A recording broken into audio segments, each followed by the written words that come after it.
कितनी मेहनत इसके पीछे रही है, कितने दिन उन्होंने तैयारी की है, क्या क्या रहा है, ये सब कुछ हम जानेंगे। और एक टॉपर कैसा होता है, उसका बिहेवियर कैसा होता है, उसका एटीट्यूड कैसा होता है, ये सारी चीजें जानेंगे।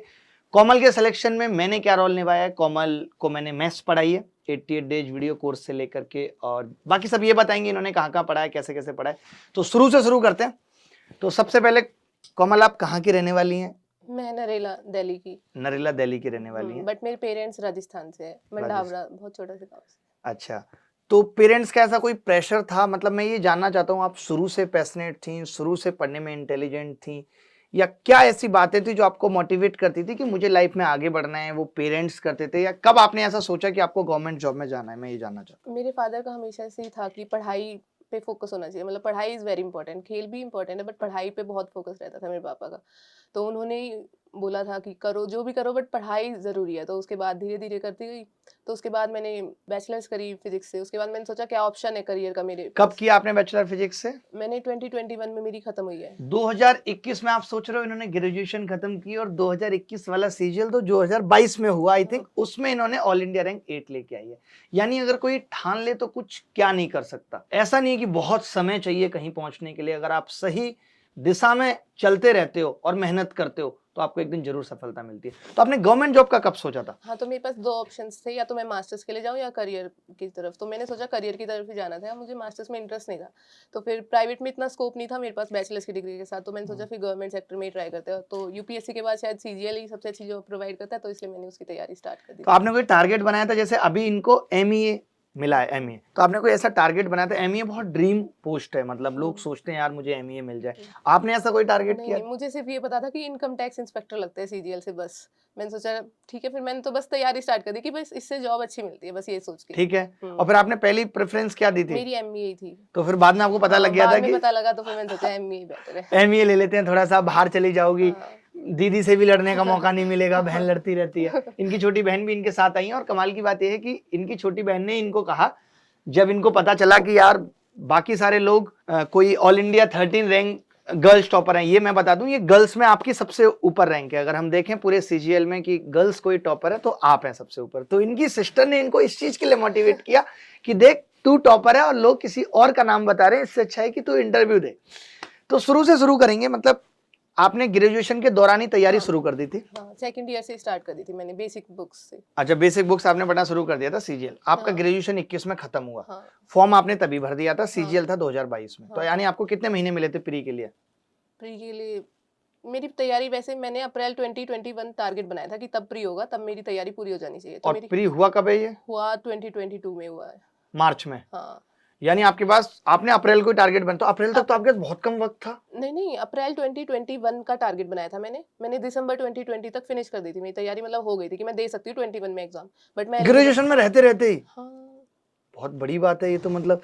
अच्छा, तो जैसे आपने बताया कि क्योंकि आप, कोविड हो गया था ना, तो मेरे पास टाइम बहुत होता था, जाने का कमिट नहीं करना पड़ता था ना। अच्छा, कॉलेज में जाना नहीं पड़ता था। हाँ, तो फिर ऑनलाइन ही था सब, तो फिर मेरे पास टाइम बहुत होता था, इसलिए मैंने तैयारी स्टार्ट कर दी थी। यही तो कहते हैं कि मतलब कोविड एक तरीके से बहुत लोगों ने अपॉर्चुनिटी लिया कि हमें एक अवसर मिला है। जैसे आप अगर शायद ग्रेजुएशन में जा रही होती, कोविड नहीं आया होता तो शायद नहीं कर पाती तैयारी, बहुत टाइम ही नहीं मिलता। वही लोग ये कहते रहे अरे कोविड है अब तो खाली पड़े हैं घर। इन्होंने उस कोविड में तैयारी करके 2020 में अपने आप को तैयार कर लिया था कि अप्रैल में पेपर होगा। अप्रैल में पेपर होगा, बट मैं उसके लिए एलिजिबल नहीं थी। तो आपकी गणित बचपन से ही अच्छी थी? हाँ, मेरे पापा की भी बहुत अच्छी थी और मेरी भी, मेरे को इंटरेस्ट भी बहुत है मैथ्स में। लेकिन एसएससी की गणित थोड़ी हाँ, सी वो अलग होती है, वो थोड़ी सी अलग होती है। मतलब हाँ। कितने मार्क्स हैं आपके गणित में? मेरे टियर 2 में 197.5 है। अरे कांग्रेचुलेशन, मेरे भी इतने ही थे सेम। 2016 में मैंने 2012, 2013, 2014, 2015 और 2016 में सिलेक्शन लिया है 5 बार। जो लोग भी ऐसे हैं जो सर्च करना चाहते हैं, पीडीएफ देखना चाहते हैं, तो जब आप रिजल्ट की पीडीएफ में अभिनय शर्मा सर्च करेंगे तो एक आध लोग ही कोई ऐसे होते हैं जो अभिनय शर्मा के नाम से होंगे। मैं सिंगल हूँ, मैंने कोई टाइटल चेंज नहीं किया, तो मिल जाऊंगा। ऐसे बहुत सारे लोग आजकल सर्च करते रहते हैं कि 2017 में सिलेक्शन। 2017 में नहीं, 2016 तक ही हमारा खत्म हो गया था। 2016 लास्ट अटेम्प्ट था, तो मेरे भी 197.5 थे। तो आप ये बताओ कि आपने 200 का टारगेट किया था कि 200 लेके आए?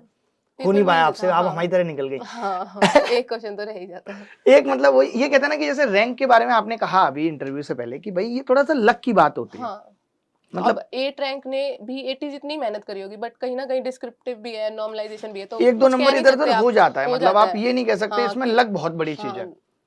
तो थोड़ा सा चलो तैयारी पे ही हम बात करते हैं कि तैयारी के दौरान कुछ क्या चीजें थी जो आपको परेशान आई आपको, जैसे मेरे को जब आपने YouTube से पढ़ा और फिर बाद में कोर्स में भी पढ़ा है वो मैं जानना चाहता हूँ, तो आपको दिक्कत लगी क्यों थी? ऐसे आप तो गणित में अच्छी थी। हाँ, मैं तो अच्छी थी, बट फिर भी वो तरीके मेरे 10th के बेस पे थे, तो मैं वो उनमें बहुत टाइम लगता था, तो इसलिए आपने वो YouTube पे सर्च किया? मैंने सर्च किया, चैप्टर वाइज़ सर्च आपको किया। किसी ने सजेस्ट नहीं किया था? नहीं, नहीं, मैं किसी से कॉन्टैक्ट में ही नहीं थी, मैंने खुद ही करा था सब। फिर आपका पॉपअप हुआ यूट्यूब पे, फिर मैंने आपसे, तो आपने पूरा ही पढ़ा रखा था यूट्यूब पे, फिर मैंने वो कर लिया। उसके बाद मैंने आपका 88 डेज़ का कोर्स भी किया, फिर आपके प्लस मजा क्लासेस आने भी। लगा आपको, जैसे आपने हाँ, एक वीडियो मुझको देखा ये बंदा ठीक हाँ, पढ़ा ये रहा है यार बहुत मतलब आपके कुछ-कुछ क्वेश्चन ऐसे होते थे जो लगता था एसएससी में नहीं आएँगे, बट वो चैलेंजिंग इतने होते थे ना, मज़ा आता था उनको करने में कि अच्छा। कैसे नहीं होंगे हाँ, क्वेश्चन। मतलब कि 2017 एक्चुअली क्या हुआ था कि हाँ, बहुत वो मुश्किल मुश्किल पेपर आया पेपर था, तो आया हम था। लोगों ने उसको आधार मानते हुए पढ़ाया हाँ, था। हाँ, उनको करने में बड़ा मज़ा आता था, हार्ड क्वेश्चन करने में, क्योंकि मेरे पास तो टाइम तो था ही, तो हार्ड क्वेश्चन करने से क्या होता है ना, आप ईज़ी वाले काफ़ी जल्दी कर लेते हो। तो अलजेब्रा आपने पढ़ा होगा, अलजेब्रा सब में सब जीरो मैंने कर। पढ़ा था फिर। जब मेरे को पता चल गया कि आपने सब पढ़ा रखा है, तो फिर मैंने सभी पढ़ लिया था। बट जब मैं डिले हो गया ना एग्ज़ाम, तो मैंने जनवरी 2021 से मतलब पढ़ाई मेरी कम ही हो गई, क्योंकि अब मैं एग्ज़ाम तो दे नहीं सकती थी, मोटिवेशन रहा नहीं मेरा। तो मैंने 3 महीने तक तो मतलब बिल्कुल ज़ीरो हो गया।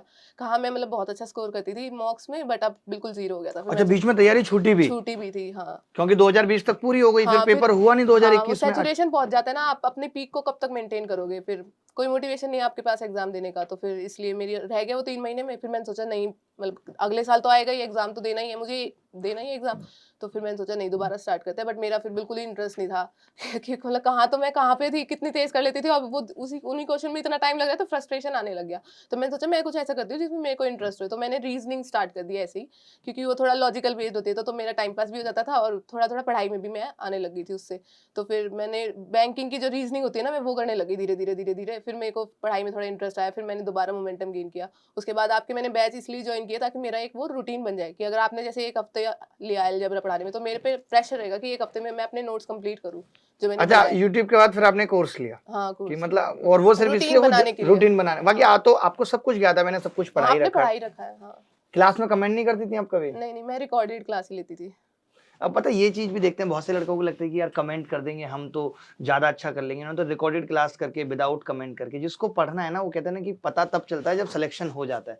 जैसे कि बैच में रहते हुए हम नहीं जान पाए क्योंकि आपने कभी कमेंट नहीं किया, बच्चे आके बात कर रहे हैं। मैं ऐसा नहीं कहूंगा कि वो बच्चे सिलेक्शन नहीं लेते, वो बच्चे भी सिलेक्शन लेते हैं, लेकिन जितना आप शांत रह के करते हैं तो आपके ऊपर प्रेशर कम होता है और कॉन्फिडेंस ज्यादा रहता है कि आपको पता होता है कब आप गिर रहे हैं, कब आप उठ रहे हैं, कब आप जवाब बता पा रहे हैं, कब आप नहीं बता पा रहे हैं। अगर आप क्लास में सिर्फ लगातार कमेंट करेंगे, फिर आपने कमेंट नहीं किया, तो उससे घबराहट होने लगती है। तो एक और बात, तो प्रिपरेशन की स्ट्रेटेजी आपकी क्या रही है? आपने बड़ी कमाल की बात बताई कि आप एक टाइम पे पीक पे पहुंच गई थी और उसके बाद फिर ऐसा टाइम आया कि जब आपको लगा पेपर लेट होने की वजह से कि यार अब मोटिवेशन कैसे आए।